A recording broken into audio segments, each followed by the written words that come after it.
Hey, how you? Oh God, I'm gonna die. Hey, how you doing? This is John, and welcome to John's Long Box. I was just telling We you, don't need you dying. yeah, at work today, I had to go up to one of the floors and move something around. I I heard have the same position on my new job that I have at my old job, which is like logistics, material handling, and stuff like that. So when trucks come in, I got to get the trucks in. I got to get it out of the truck and out as fast as possible, which is a real pain in the neck because it's busy Manhattan. Yes, it is. Airport was just come on down, let's talk for an hour. Put your skid right here. Who cares? We had infinite space, but this is the No, real. that's been. I know. I've worked in the city. So I had to bring Small, but stuff up now, and the welders were just the whole floor was just filled with this gray fumes. I don't know how these welders are still alive. I they're walked not. in, They get welders get sick. Yeah. and I could just feel like these fumes just trying to leave my body. So I'm going to be coughing. How was your Okay. day? How was your day, Marcus? Well, I have day off. I was told that we have a PTO. We don't have a vacation.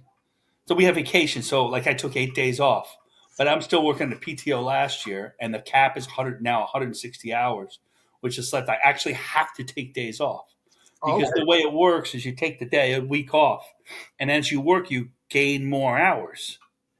So that covers sick time. You go to birthday party. So I went to the doctor's today. So I said, well, instead of just sneaking my doctor appointment in and driving out, I'll just go to the doctor today. So I went to two doctors. It'd been better if I split the days. I'm fine. They're just checkups and Yeah, stuff. just check. I did a checkup yesterday. I left a little because I'm supposed to start at 7, but sometimes trucks show up at 6:30.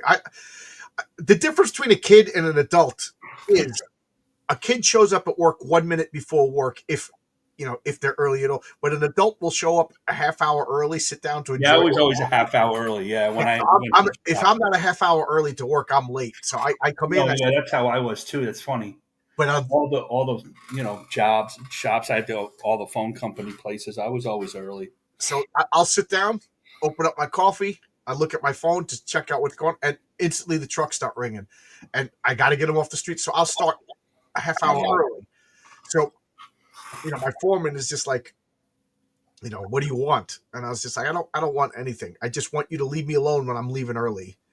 You know what I mean? Because the trucks will come in the morning. So, like yesterday, I left early because I cashed in all my extra half hours. So I went to the doctor, and the doctor did an annoying thing. The doctor said to me, "How much do you weigh?"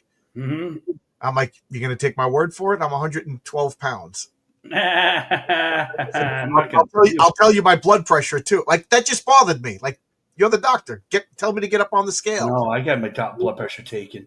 Let me tell you how I feel about my blood pressure, John. I feel like every time I take my blood pressure, I fail a test. Oh yeah.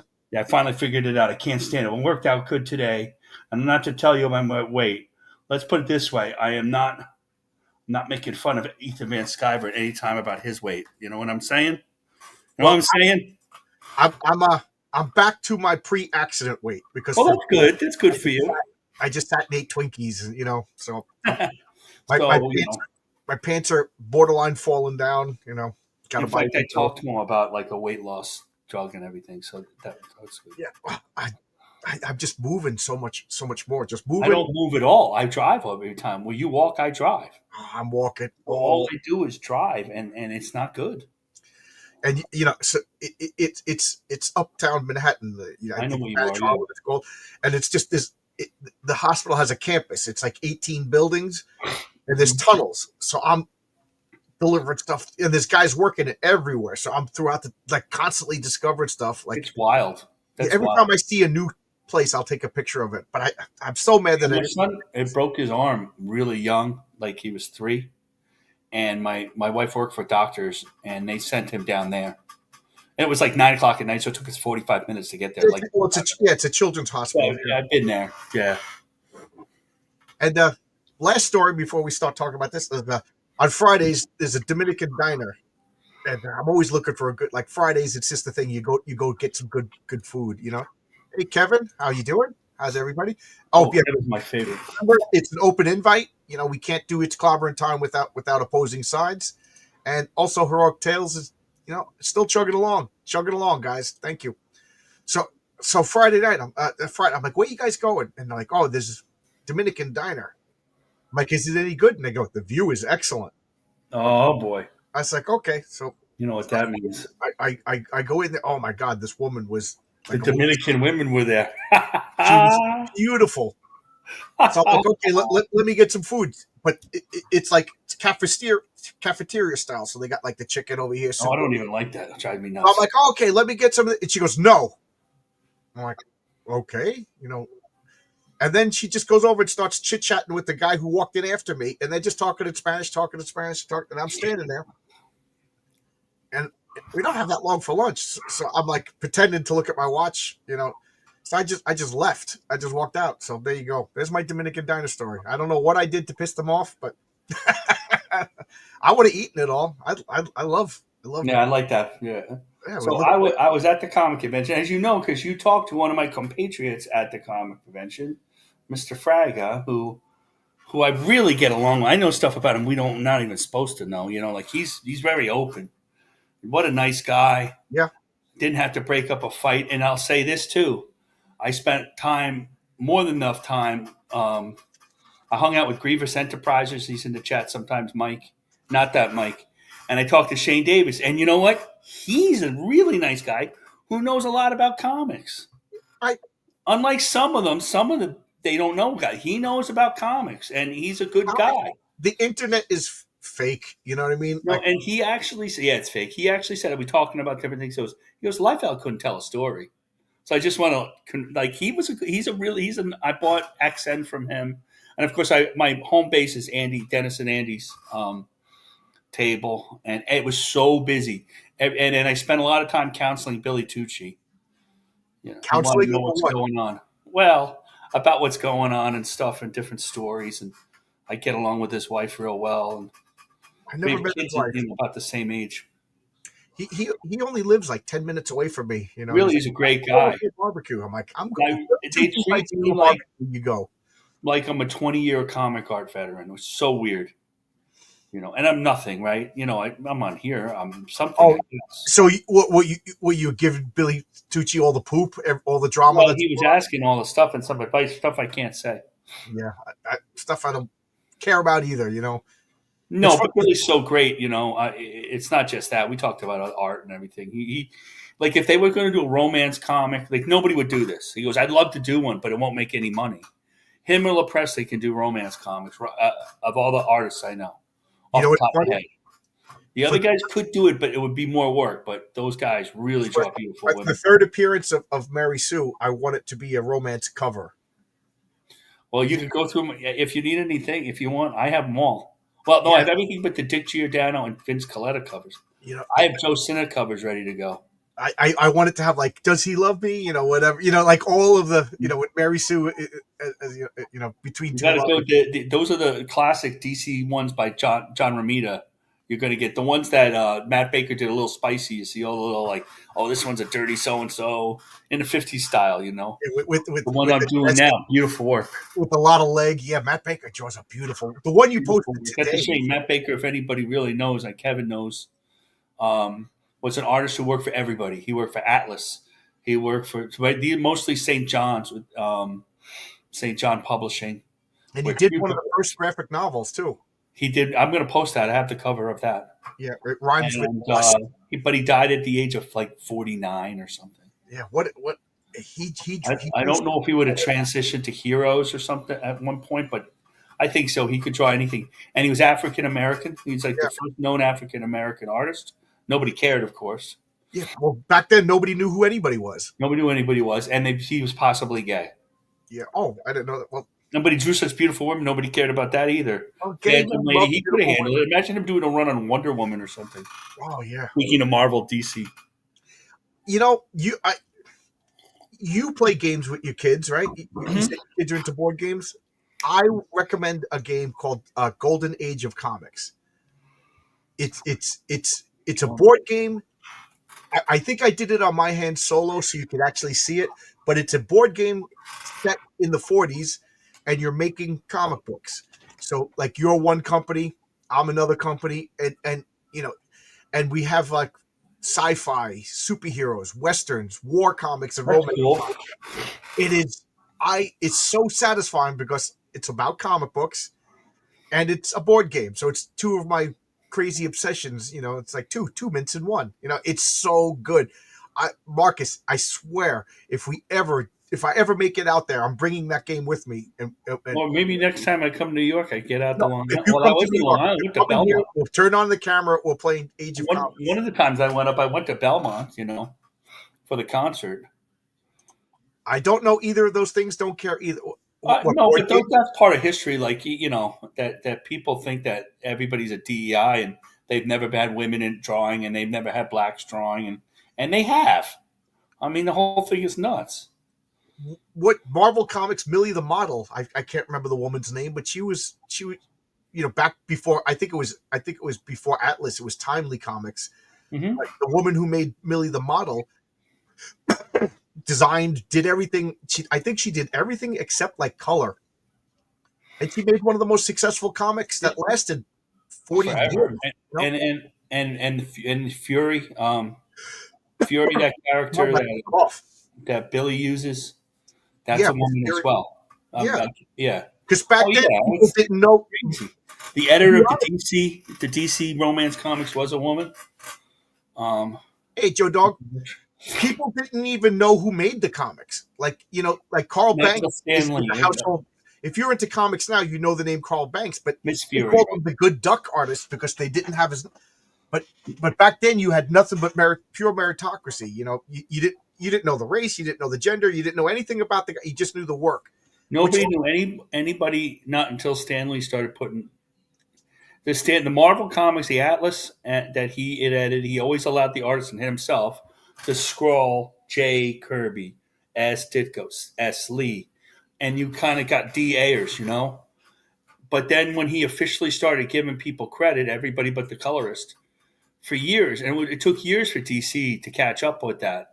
And people say, well, he was such a hog, and he was such a hog, but he was the first one to really give anybody any credit. The yeah. fact that anybody's a star at all and anybody knows their name is because of Stan Lee. And not only that, he made it fun. Like you were jolting Jack Kirby, the king, and you were Gave smiling. everybody a name. Yeah, Gene the Dean. yeah, Gene the Dean, and Sturdy Steve Ditko. yeah, it made it fun, and it made you remember He those. made you remember them, and then when they had the first chemical conventions in 1965, there was Jazzy I John. have Yeah. that whole book. In fact, it's in my closet about the first comic. Ditko used to love to go to the conventions, and then of course, in a Ditko way, he got kind of insulted, and he never went to another one.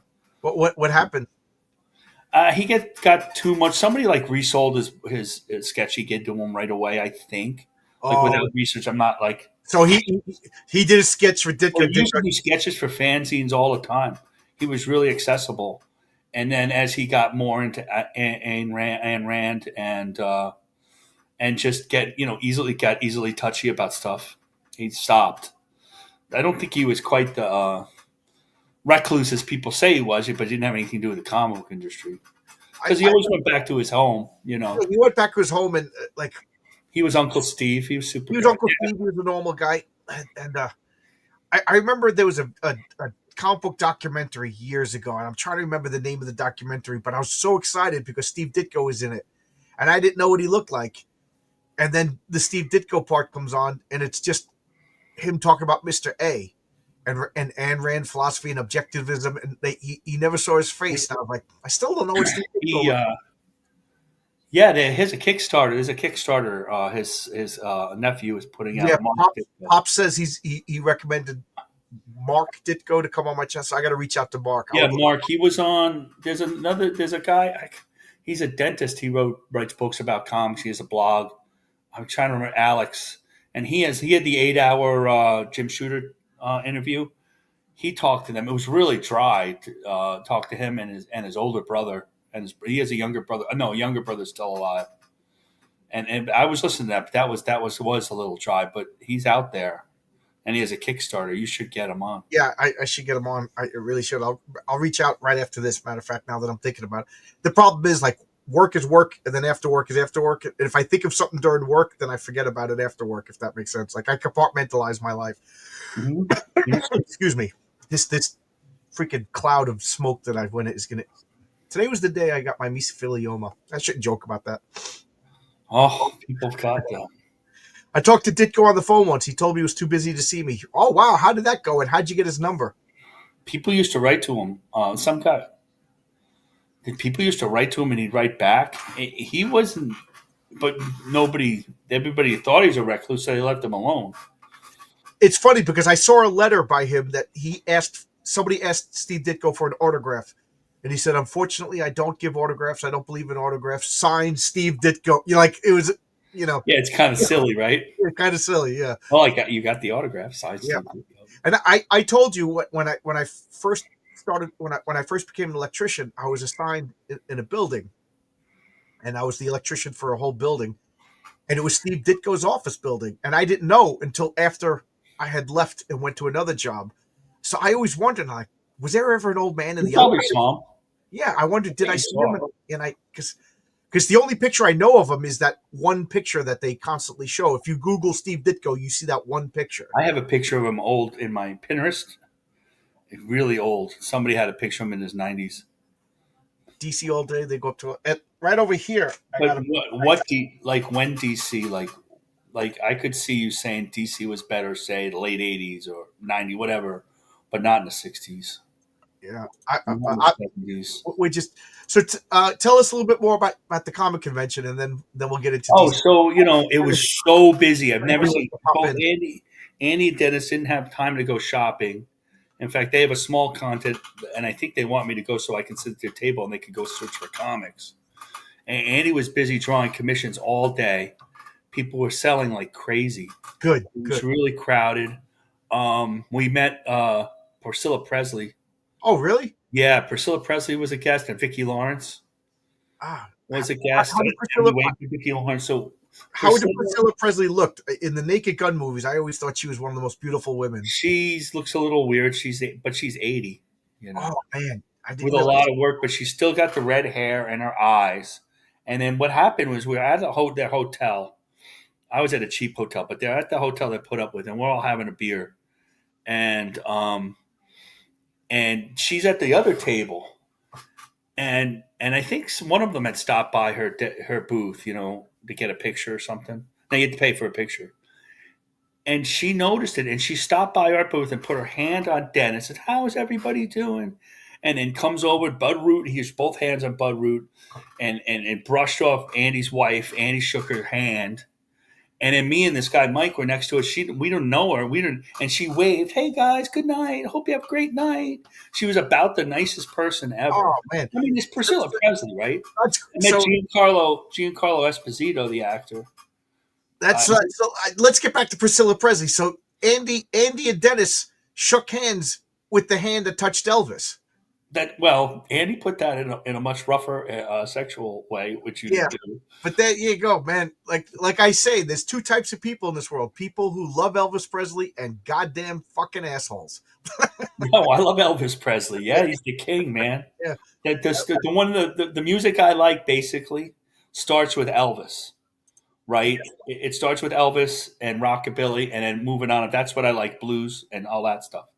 So um, and that was a charge. That was after the Saturday. Everybody's kind of beat and tired and everything, but they're really open. You could really walk by the stars. Fraga had a great story with about Dean Cain.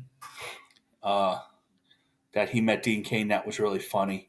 I mean, if they weren't that busy, you go up and talk to them. You just couldn't take out your phone because they wanted to pay for it. Then the handlers would go, "Oh, no pictures. You got to pay for that." John Romita Jr. was there.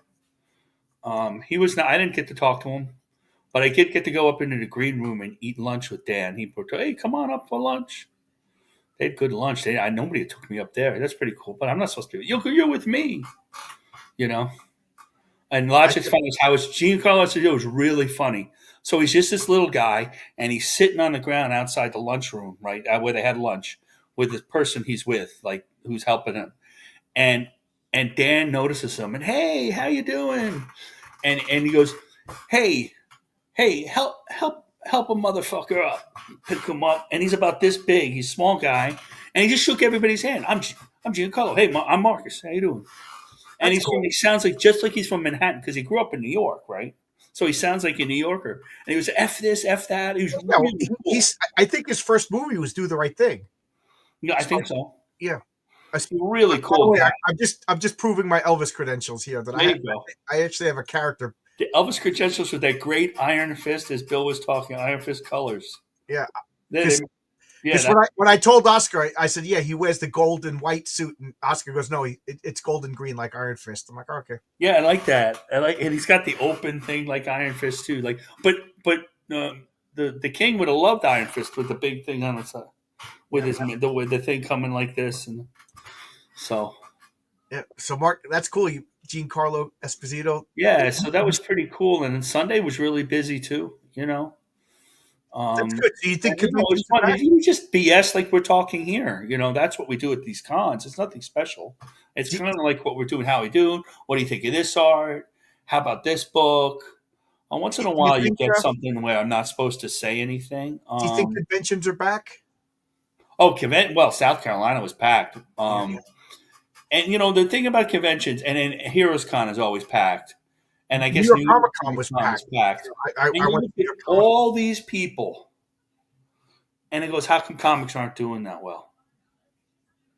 Right. And this is a place with comics. They had some tchotchkes too, and they had stars, but they were with comics. All these Who cosplayers. said that? I missed it. I said that. Yeah, but you're I absolutely said right. to Dan, and I said to Dan Fraga, we're looking over. We just had lunch, and we're on the second floor of it, you know, and we're looking over. Everybody goes, all these people don't know you have a crowdfunder, and he has a lot of people. He's 3,000 people signed up for his crowdfunder, right? Yeah. All these, no, most of those people don't know anything about it. So to get out at the And con and and and I'll say, tell them you have a and none of crowd. them know about Comicsgate.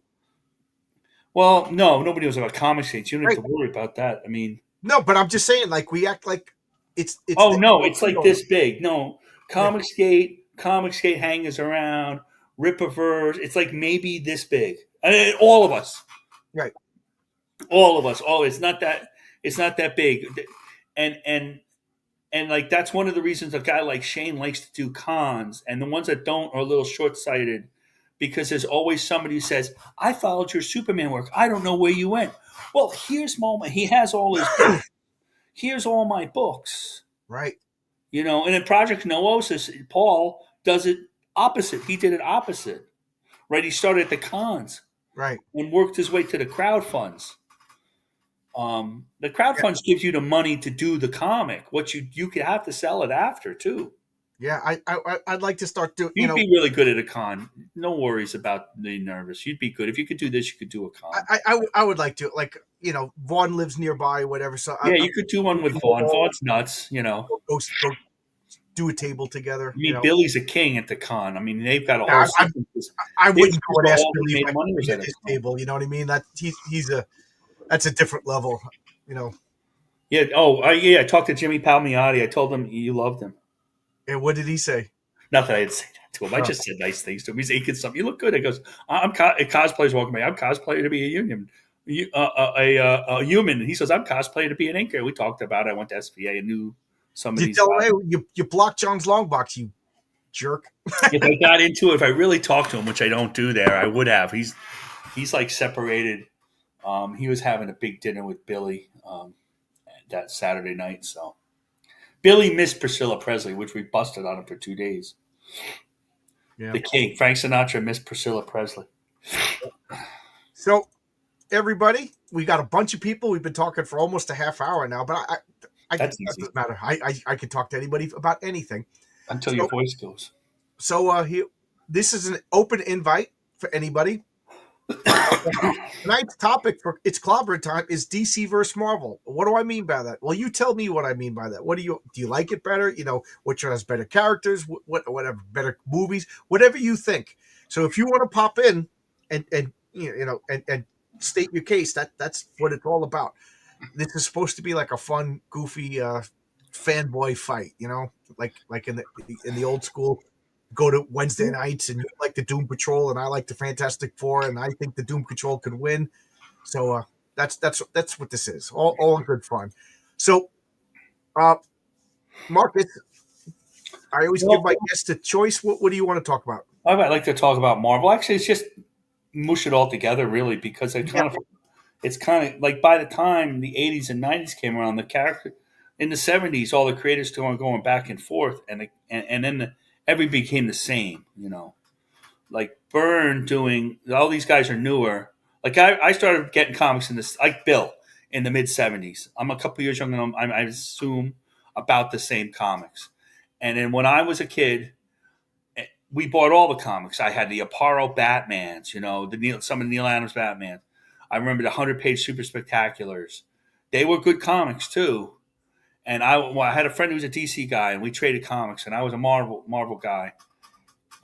But when push came to shove, I ended up buying Marvel. So why was that? How come I didn't continue buying Superman? I got Superman 300, or Action Comics 300, I think. Then in 1981, Superman, what if Superman came to the world in this far long future of 1980,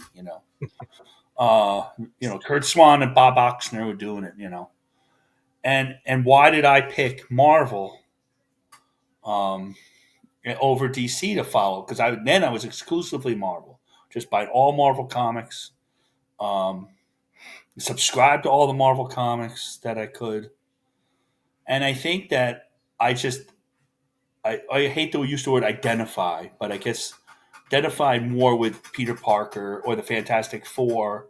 There was something about them. Maybe it's because Son of Marvel Origins and Origins of Marvel Comics came out, and you got to know the lore a little better at that time. Right around the mid '70s, I got all those books. I still have the original copies of them, and I read. And Marvel smartly published all reprints. Here, the key to it was they published reprints of the '60s of the Jack Kirby Fantastic Fours, of the Don Heck and Jack Kirby Avengers, and Spider Man. So I would buy Marvel Tales, and it'd be Spider Man. It had that great cover with Spider Man, the Human Torch, and the Lizard. And I read all those books. So that's I funny got that you more of said those that. backup comics. They really put the lore of early. Do you think Marvel and DC should make reprint issues on the They new? do. They do. They publish. They reprint these people all the time.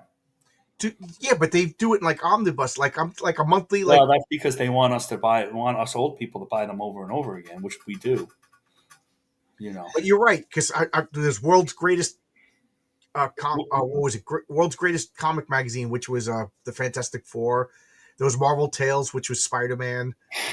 Marvel Triple Action was the Marvel event, Triple Action, yeah, that was and then there was one with the Submariner Hulk, yeah, they did reprint all of and they those. reprinted the Captain American Iron Mans. I mean, they didn't reprint them for years, maybe a year's worth, a year and a half, but that's all you need. So when I say, boy, I always like Jack Kirby because I read all the original Jack Kirby. Well, I thought I read a ton of the original Jack Kirby books. Right. See, Kevin Wolf has got what I'm saying. Uh, But they did that. I They did. still say floppies that are just like old, you know, Kirby Fantastic Fours on newsprint, I without. think Yeah, I think the kids would like them. My kids liked them, liked all the older comics. They didn't sit there. Oh, we want modern comics. I asked my son which Spider Mans he liked. He goes, "Oh, I like the Ditko Spider Mans," and he was like, what, 12 when I asked him or something. Logic Finest says, John, since you could talk about a thing, let's talk Blake Seven. I would love to talk Blake Seven, but I've never seen it. I Neither have hear I. how good it is, and it's been in my mind of something that I want to watch. But to be honest, the BBC has just been ticking me off lately that I don't want to watch. It is, if you tell me it's not a BBC show, it'll go up on the list. The BBC show. I have trouble watching English shows. They're a little slow for me. All right, Eric, come on in because we got two Marvel guys over here. DC wins in every aspect. Better stories, better Well, characters. no, I don't think they've had better There we stories. go. You There we could go. argue characters, but The comics push the boutique model. Yes. You know what's funny is when I started this channel, I had a wholly different thought process about the newsstand and comic book stores. I love the comic book stores. I worked in comic book stores. They were my hangouts. But Chuck Dixon convinced me that getting rid of the newsstand was a mistake. I guess I just never thought of it. they had no choice. That's one thing Chuck doesn't talk about is that at the time, so the comics when I bought them and they would start at 20 cents, 25, 35, 50, 60, 75, right? Before they get to a dollar. the newsstand did not want to carry this comic book because they were taking up too much space, and they weren't selling as much as Glamour and Right. Life Yeah. and Rolling Stone, and they just wanted the local newspaper and the Daily News New York Post bring people in, and they bought magazines. They didn't want the comics to. That's why you were Superman. That's why when you went to those stores, you only got certain comics: Superman, Batman, Spider Man, the Avengers, maybe. Like the Defenders. Who are the Defenders? Or Metamorpho. I don't Right, want to you weren't getting look and at Metamorpho. like if you read Tom Brevoort's blog, and I know that's a dirty word, Tom Brevoort, but I do read his blog because he's roughly our age and he bought all the same comics. He would go to a 7-Eleven, they stopped buying all the giant size. Anything doubles, no annuals. He never got annuals until years later. Giant size. I used to get all that stuff. I used to treasuries were in my stationery store, but they were pushed out as much as the comics messed it up, but they were also pushed out. Yeah, I know that's why DC went to the dollar size format for a while to placate the newsstands.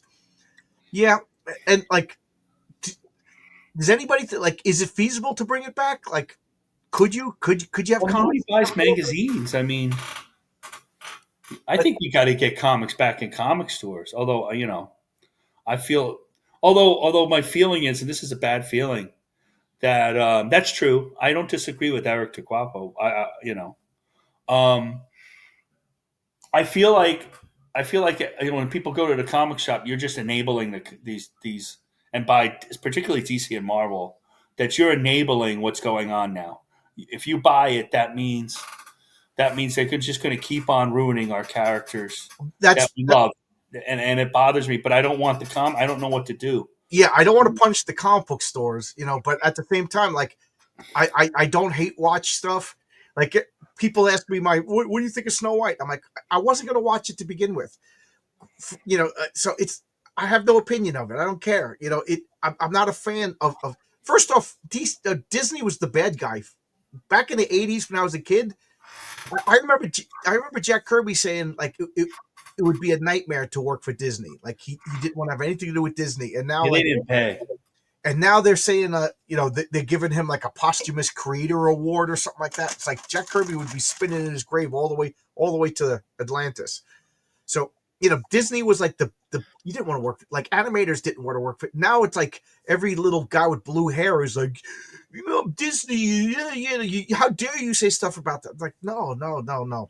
I guess the '80s had a more punk rock, you know, rebellious attitude.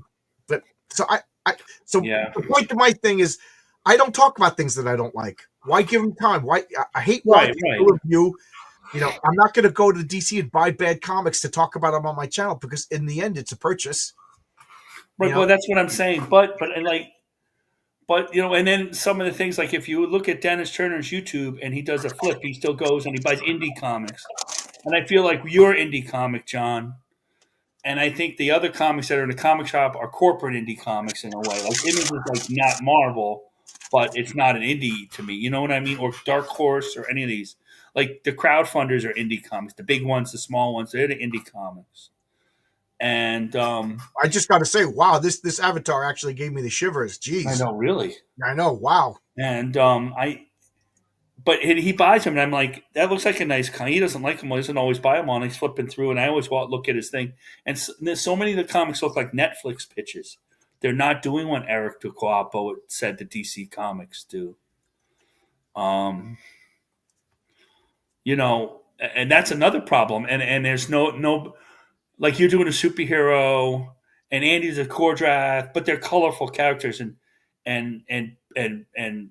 Paul is doing the superheroes, but everybody the crowdfunding are trying to do a colorful, exciting character, and then you go pick up an Image character, and it's another teenage girl with weird hair having an adventure, and that's like all the comics.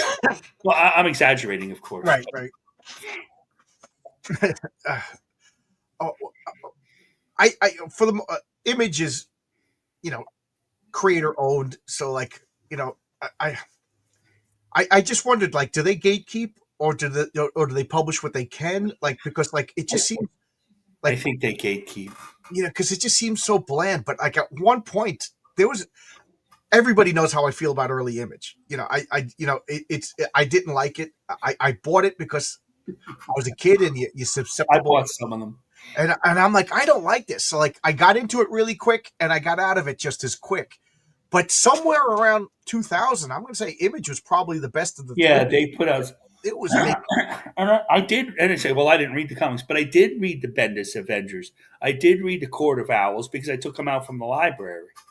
I read the trades, and I bring them back, and I read the Captain Americas as much as I could, the Brubaker's and stuff. Those were good comics too.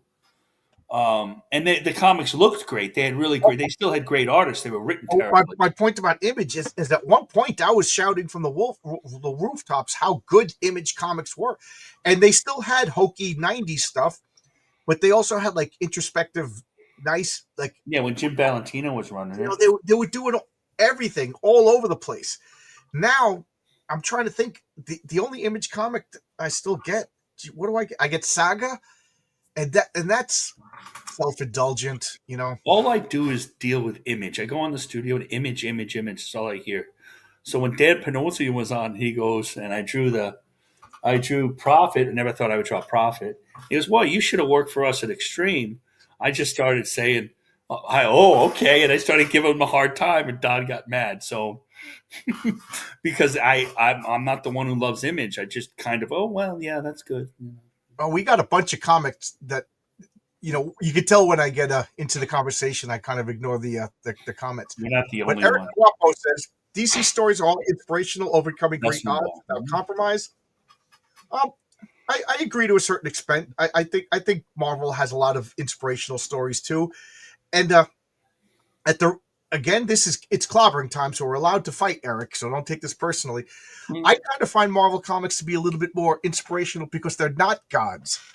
You know what I mean? Like Ben Grimm is a really wonderfully flawed character that he hates the fact that he's a hero, but he also kind of accepts his fate and you know he's a conflicted guy. So I kind of like when he overcomes it.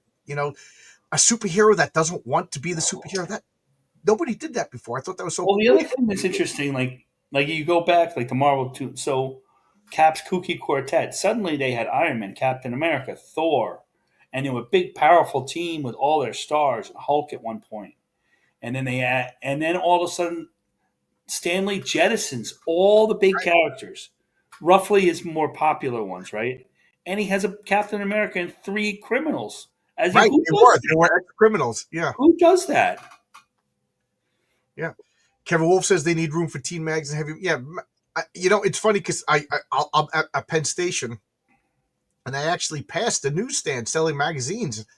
I had to stop and look at it because They back still have them down there. I didn't remember in seeing them Penn in Grand Station, at least, Central when I went. I wanted to see what magazines were still being published, and a lot of them were just like photograph magazines of like celebrities, like Yeah, yeah. They have 64 these like pages of Sydney Sweeney, which works for me. Whatever.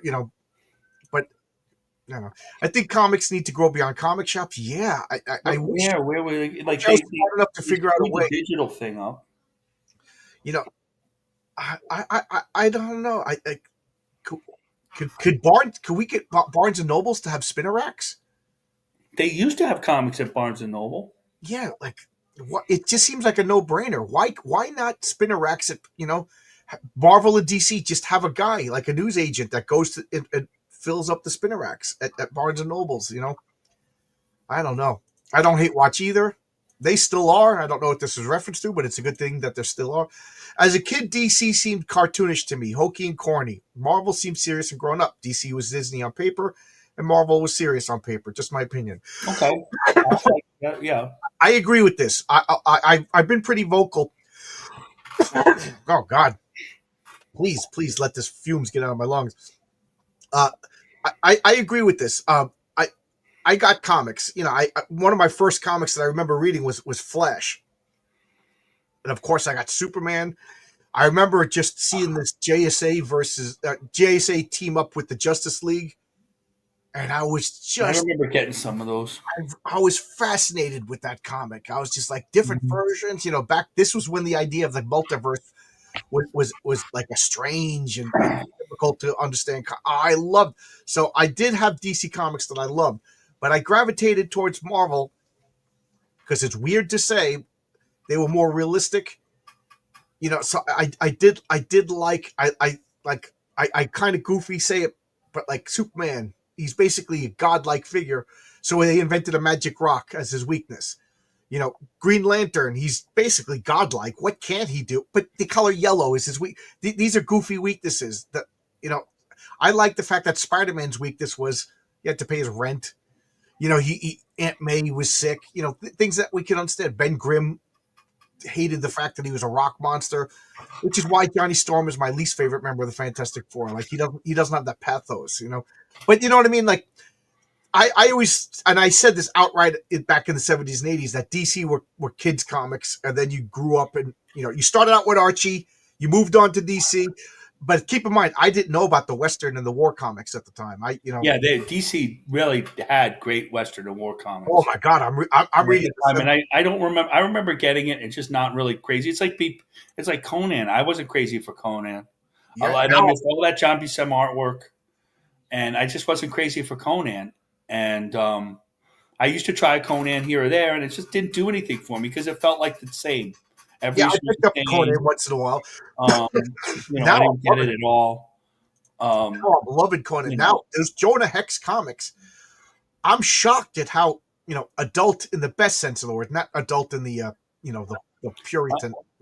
and I don't want to.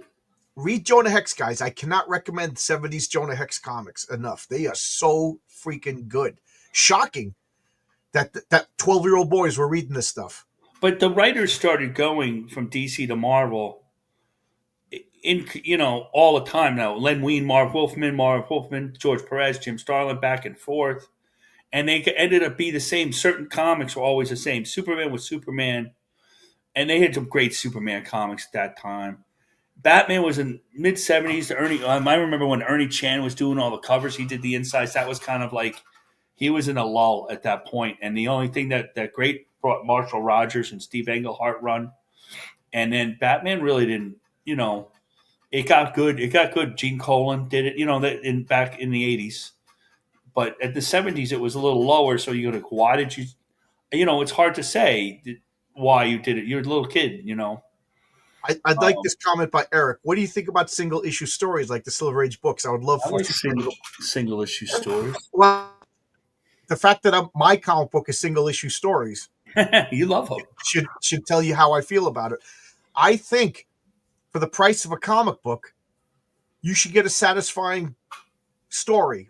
Now, whether you were satisfied with my comic or not, I hope you were. That's up for you, But issue 2 has 2 satisfying stories. Bill Williams was just off camera raving about my Mary Sue That's story. really cool. I'm happy about that. Because this is a guy that worked with guys like Bill Willingham, who's like my comic book legend. So as far as writers go, but I do think these multi-issue story arcs are hurting comics because think about it. You're paying $5 for a Marvel comic. Now it is, yeah.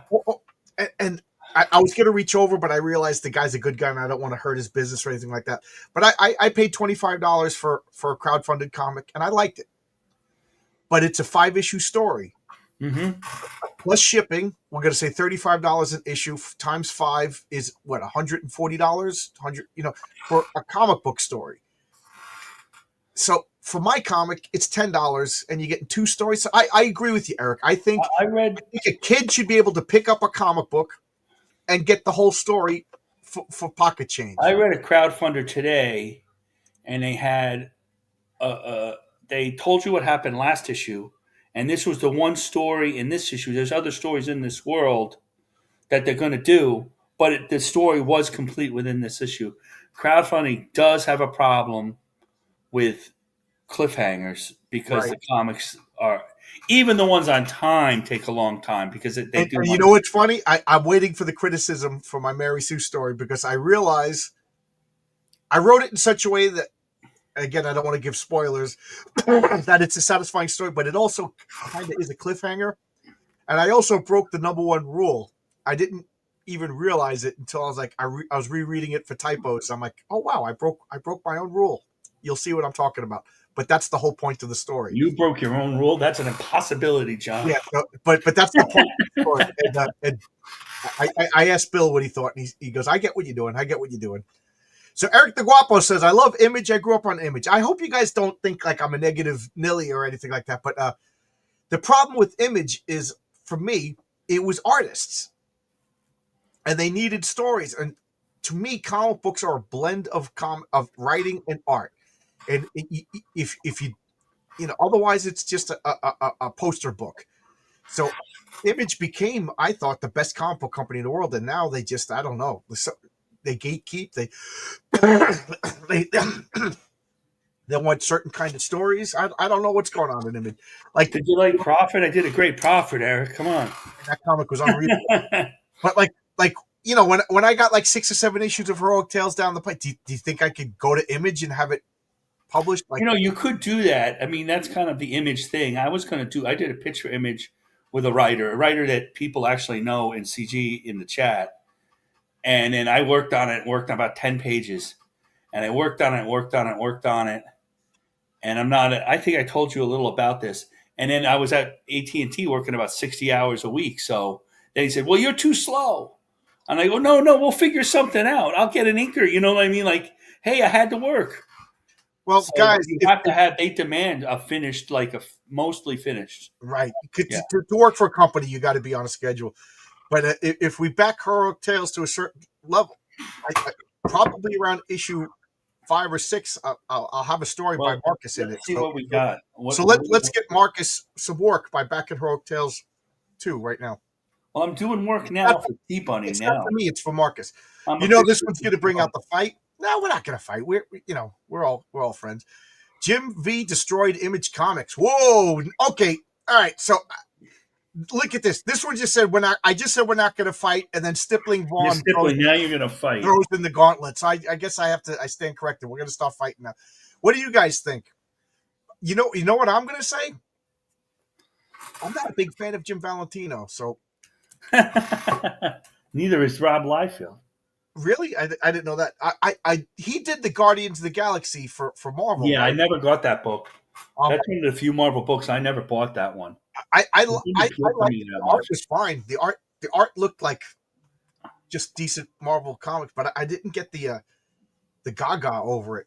But then again, I didn't get the Gaga over most Image art guys. With the exception of Todd McFarlane and Jim Lee, who, let's face it, you got to admit that these guys are just phenomenal comic book artists. But everybody else, you know who else? I always shut my mouth when they talk about him because I know I'm just going to catch hell. Is why can't I think of his name now? He did X-Men for a while. Dan Green was his inker. Mark Silvestri. Yeah, Mark Silvestri. Yeah, it's too scratchy for me. Taking comics away from the corner stores was a big mistake. Absolutely. Yeah, that's where I bought all my first comics.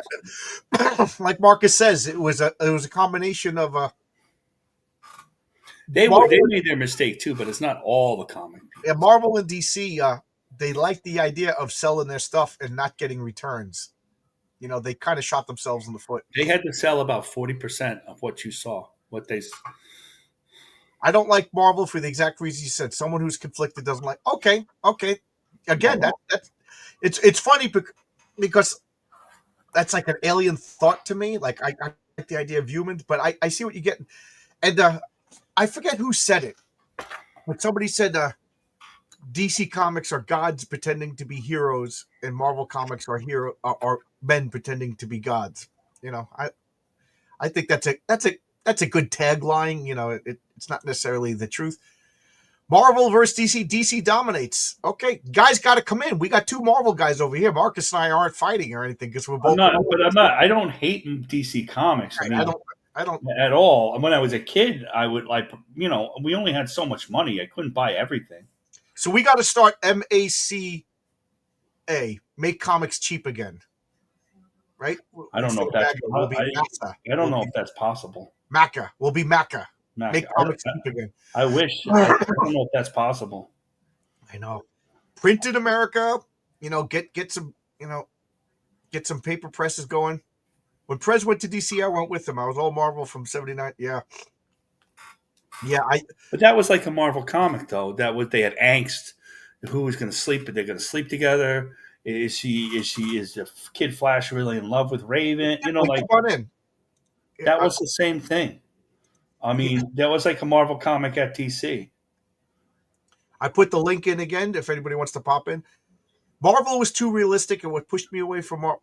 I guess now that I'm hearing myself say this, I guess it sounds kind of hypocritical because I'm talking about how my comic is a love letter to blue sky superheroes and stuff, but then you know DC was more blue sky than Marvel ever was at the same time period. But you know, there was a reason why I didn't like Spidey super stories. At Marvel, they It was always they say the most DC character at Marvel was Captain America really. because that was the most Superman-y. Like they didn't write them like that, but that's how what they were. I would have to say DC wins. High Lloyd Zart says. In Marvel, the only character to me that hit the mark on a mortal superhero is Spider Man. I liked Thor, but he was a god. I like Doctor Strange, but he was basically a god. Yeah, Doctor Strange is so powerful. That's the problem with magical characters is you could just. Doctor Strange never really sold, by the way. I always liked Doctor Strange, but Doctor Strange, Doctor Fate, those kind of characters. The problem with them is just like almost I win kind of thing. After a while, you struggle, and then he wiggles his finger and problem solved. But that's also why Thor had Don Blake and was you know married, going it with Jane Foster for a while to humanize him. They always said eventually Thor had to be in the city. Right, He always had to come back to Earth to ground him. right. So there was always that, and also he was really powerful, but they didn't play up his power as the really powerful until Jim Shooter did it in those Avengers books, where he was the Deus Machina.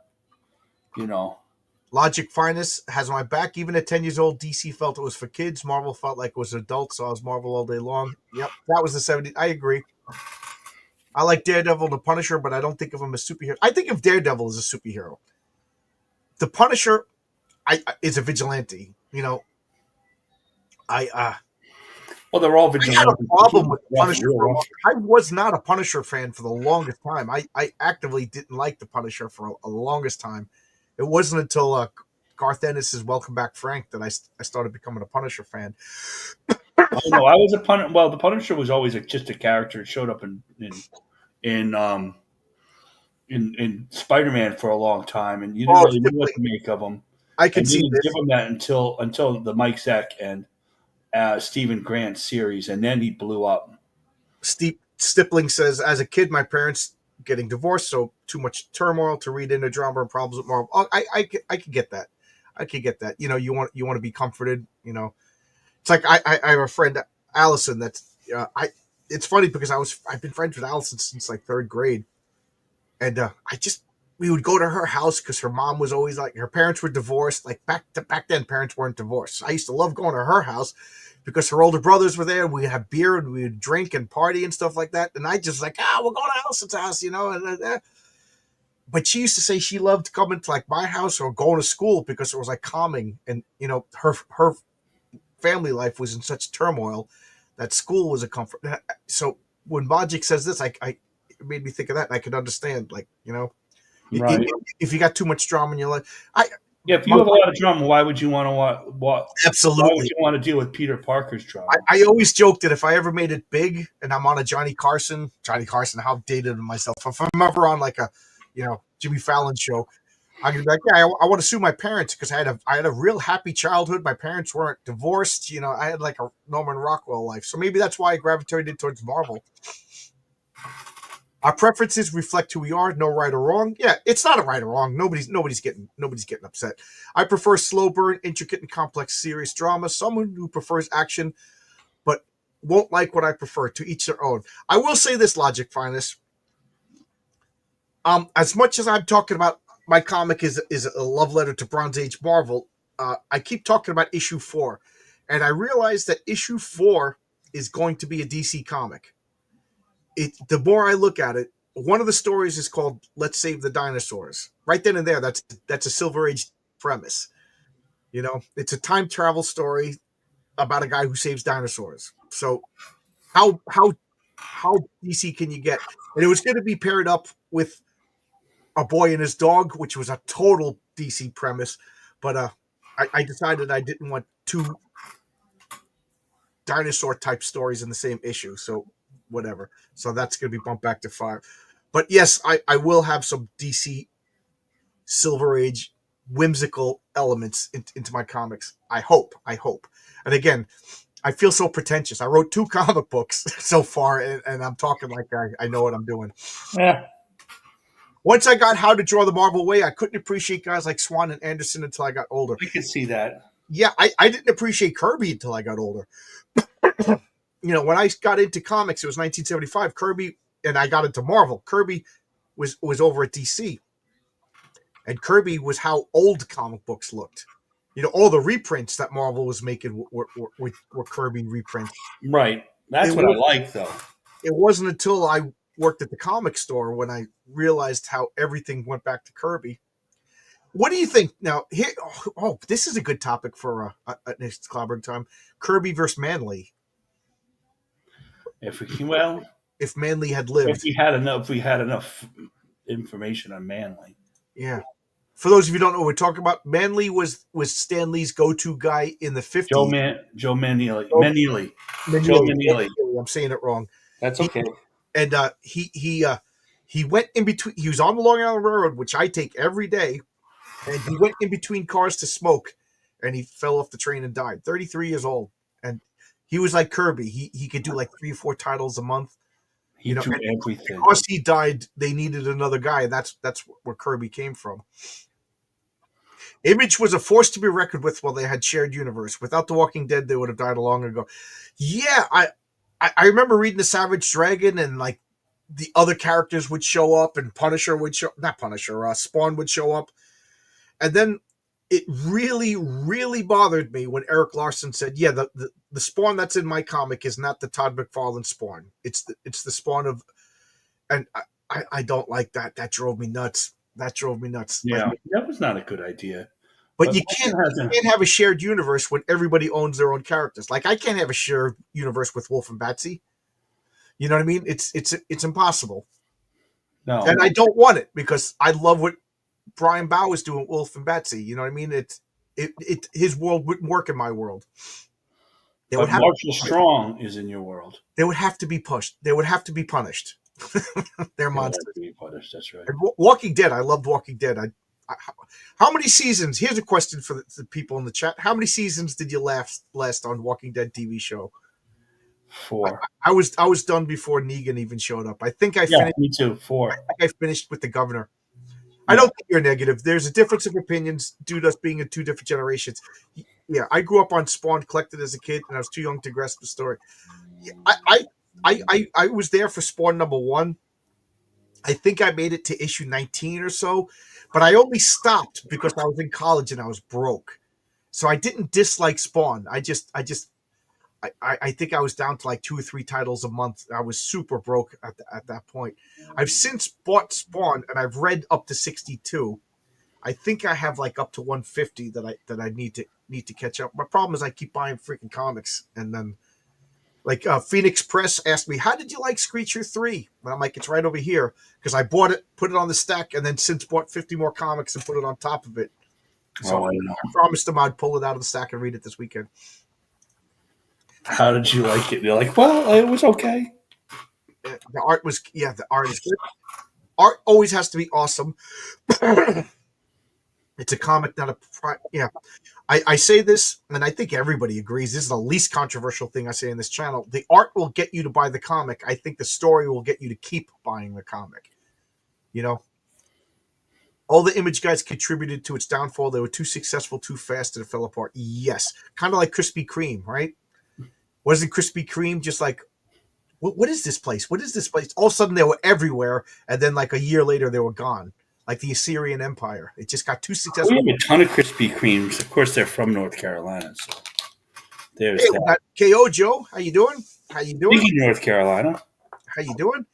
Great art with bad writing is just a poster. Absolutely. Great writing with bad art is a novel.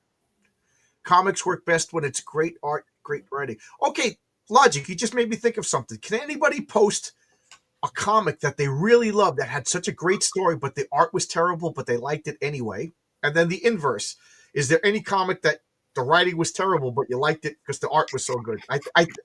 Knowing my audience, I'm sure there's plenty of people that liked the comic, even though the writing was lackluster. But is there anybody who liked the comic, even though the art was bad and the writing was really good? I'm trying to rack my brain. As a comic book writer, I fully admit that the art is more important. Like even if I write the greatest comic book story and the art is garbage, I think it's just gonna fail. You know, we've been teaching this cookie cutter style of writing and storytelling that every cover page has to be a cliffhanger. Yeah, yeah. Let it breathe. Let the story breathe. I think I think the crowdfunders more or less have more of you could have a mid as the kids say, I don't like that story with great art because they spend so much time on the art to get it right. But I think John froze, so Yeah, I froze. I was talking. I was asking if you can hear me. Can you hear me okay. now? Now we can hear you now. Uh, I was talking about. I was addressing Old Dirty Fatty. I think it was Gene Colan in a Daredevil story, and Gene Colan added a panel of Matt Murdock. All you saw was Matt Murdock's hand holding a doorknob and Yeah, that opening was the a thing door. he did all the time. And they were goofing on him in the office. Like that's what men do, ladies. We goof on each other. It doesn't mean we hate each other. It's just be wary when you're not being goofed on. When you're in a group of men and you're the guy that everybody's polite to, they hate you. You know, Hmm. they were goofing on him, and Gene Collins just said you needed this. You need a panel of normality to convey the movement and get you to the next panel. Like not every panel is an explosion or a punch in the face. So I agree with you, Old Dirty Fatty. Like you need a couple of like non-sexy panels to tell the story, to sell the story. Yes, I agree. I was exposed. Oh wow, a real comment from Kyojo. Usually he has all emojis, so this is good. I'm going to read this. I was exposed to DC Comics when I was a toddler with Batman and Superman movies in the late. When you say you were a toddler in the 1980s, my beard just got longer and grayer. I was only familiar with Spider-Man in the 1990s.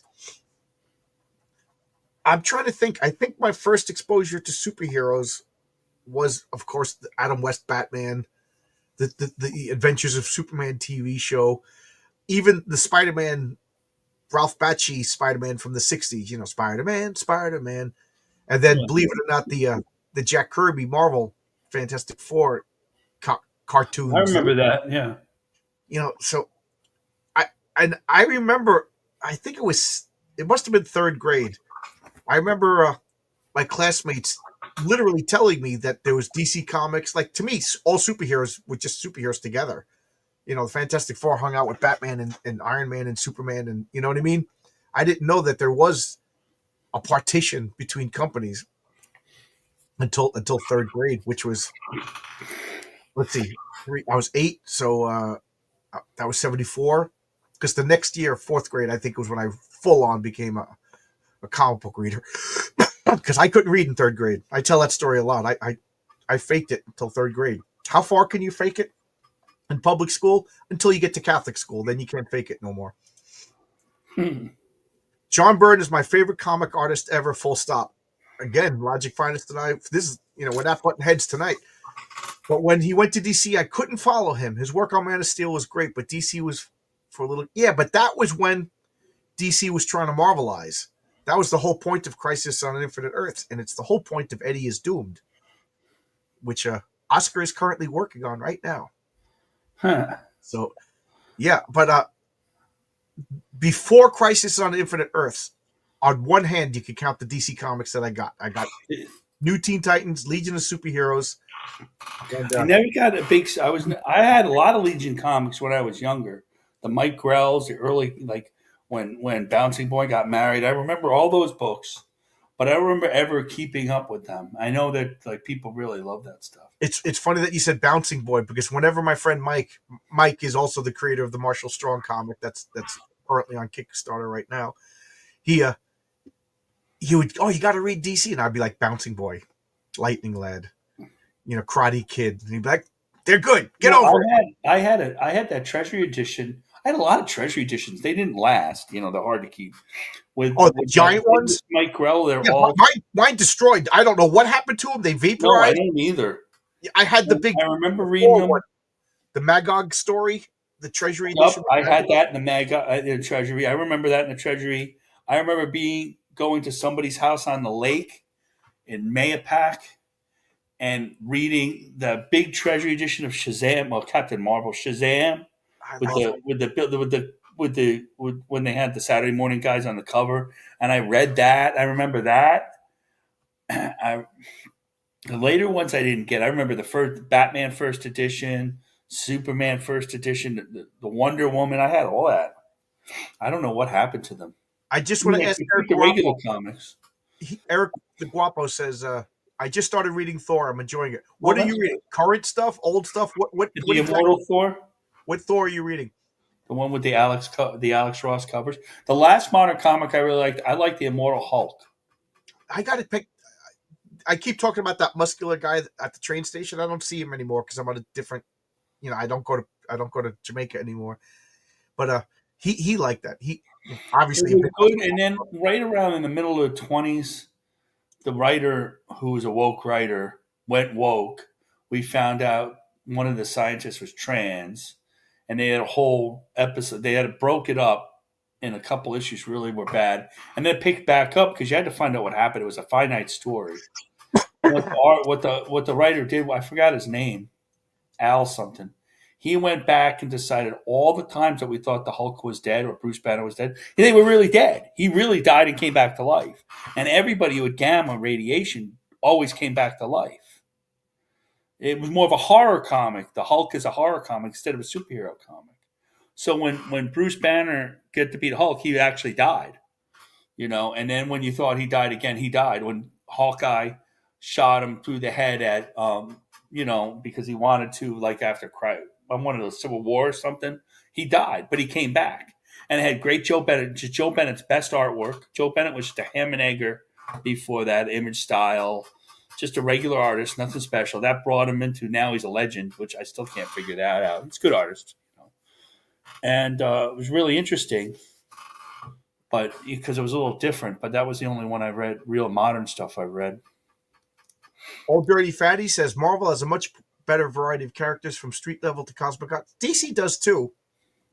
DC has street level guys. Batman's a street level, at least the best version of Batman. He's still base. I guess he's probably still a street level character. Nightwing, and then of course you go all the way up to like Superman. But I just grew up on Marvel. I don't know what it was. I like the Fantastic Four because they were rarely poor. Reed always had funding. Yeah, I made no bones about it. Fantastic Four, my favorite of all time. I just love the Fantastic Four, and it all stems from it just hit me at the right time. Like, let's be realistic. How many of you guys are fans of a sports team because your father watched it when you were at a special age, or your grandfather gave you a Cubs cap or something like that? You know what I mean? Like, I mean, a lot of people's like, yeah, I live on Long Island, so we were the Islanders fans when it came to, you know what I mean? But like, I like the Mets over the Yankees because my father, when I was a little kid, my first bedroom, he just put a Mets pennant just as a decoration. So I grew up with a Mets pennant. I could care less about baseball, but if you ask me what my team is, I say the Mets. Yeah. Didn't they try to crowdfund a Man Ely biography? I didn't know anything about that. I didn't know. I'm surprised. I'm reading a Don Heck biography. Heck's career at Marvel is a lot because of Manly died too. Man, This topic's interesting. Thank you. Yeah. We're greater than 2. I stay at 4 seasons on Walking Dead. Oh, we're talking about, The Walking Dead. 4 seasons. Yeah, I got 4 seasons in.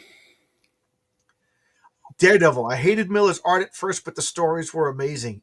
Yeah, Frank Miller's original art was kind of rough, And again, I'm going to say something controversial. I didn't like his art on Dark Knight Returns. That cover with that bushy Batman. The one that Dan Fraga Yeah, I said didn't want to say anything, but I inspired him. I hate know that. you didn't want to say anything, but I knew how you felt. Death of Superman, good story, dated art so far. Haven't finished it yet. Yeah, you're just getting into it. I like the Rick and Morty comics. The art looks like some I wipe my butt with, but yeah, Rick and Morty. It's funny. I had a foreman at work who told me I'd like Rick and Morty, and I forget how many seasons I just binge watched it, and then all of a sudden I'm just like I don't like it anymore. But I was really into it, just like Image. I got really into it, and then I got out of it. I watched a few episodes of Rick and Morty, and I thought they were really funny, but they are that snarky humor that's too much. It's that snarky, I'm smarter than you humor that like it permeates everything. So after a while, it wears on you. Well, what gets to me is just like I don't know. I hope like everybody sucks. There's nobody to Yeah, root yeah, for. that's what I mean. Everybody That's sucks. exactly right. The It's how much father in Rick and Morty is the worst. The mother's just like off having an affair. Like the daughter's just like I don't know. They all suck. it's like listening to a lot of people love Howard Stern, but I used to get and I'm Don Imus at the time. I got tired of them because why are you two the smartest guys? Why are you able to make fun of everybody? Nobody's able to make fun of you. I You would hate get how all upset, but you always can hated rip Howard apart Stern. some Kathy Lee Gifford or something forever. I never liked Howard Stern. I always thought he was just a punk bully. I don't hate you, Nick. I don't hate you. John, I absolutely need good art and good writing. Okay, logic is keeping us focused. I like that. Mediocre art hurts my sensibilities, but mediocre writing hurts my head even more. I can't have either or. I have to have both. Okay. Because I'm racking my brain to think if there's a story with horrible art, but I still really liked it. And I'm trying to think. I can't think of. I can't think of one either. It But has I to be at least passable artwork. Like